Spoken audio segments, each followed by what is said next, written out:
Okay, so on Friday you have your second discussion due for this week, looking at Greek culture, looking really at the clash of these two cultures that I talk about in my video and that the textbook goes over very well.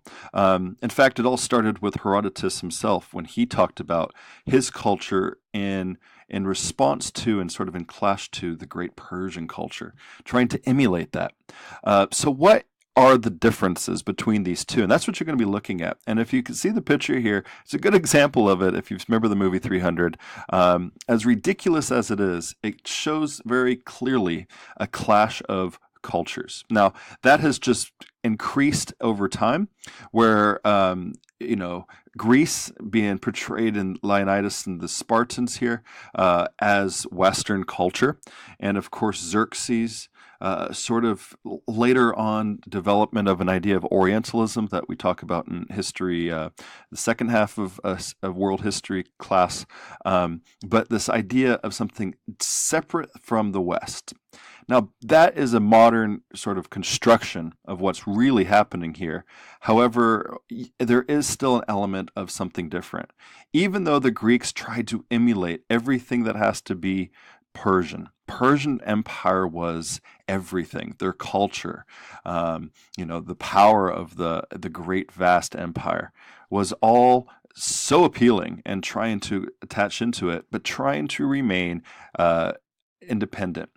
And so, that carries on later on. Movies like The 300 and other books and things definitely carry that on. But at the heart of it, the true story is something different. The true story does show a very different Persian Empire that looks at its own past from the Assyrian empires, Hammurabi and his codes, and other things from the cultures that we've talked about with Mesopotamia to give rise to a Persian culture.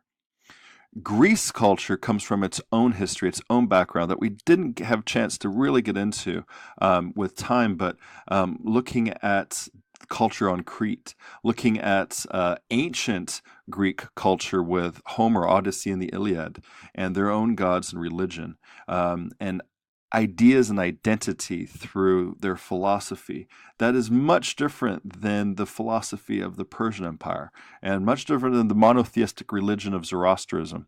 And so all those things help create an awesome comparison between these two great empires and how Greece came out of came out of the ambers of this warring between the Persian wars to create a new empire.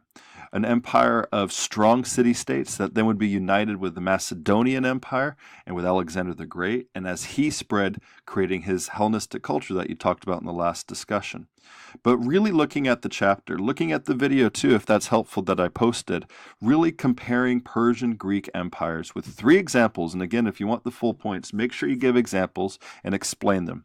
And also examples of the Greek city-states innovative ways of politics, of intellectual life, of arts, of science. So bringing in people and what Greek culture means, and how different it is between Sparta and Athens and Macedonia. And how that's united. You could talk about the Delian League and all these things that you might be able to see the innovative changes. And then also the Persian monotheistic religion of Zoroastrianism.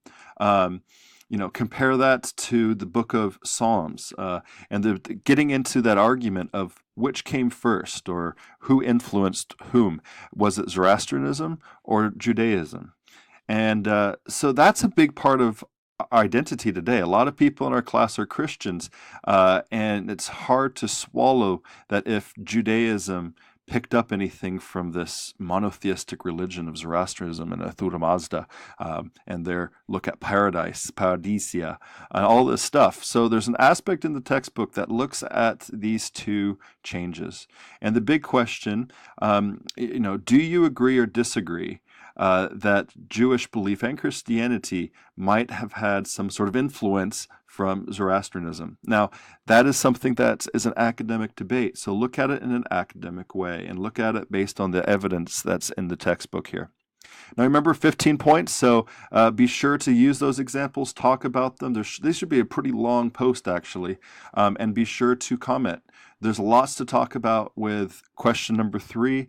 There's lots to, comment on if there's people are looking at it differently that you haven't seen before. So enjoy this one, spend time on this one, and let me know if you have questions. Great job. Let's rock this week.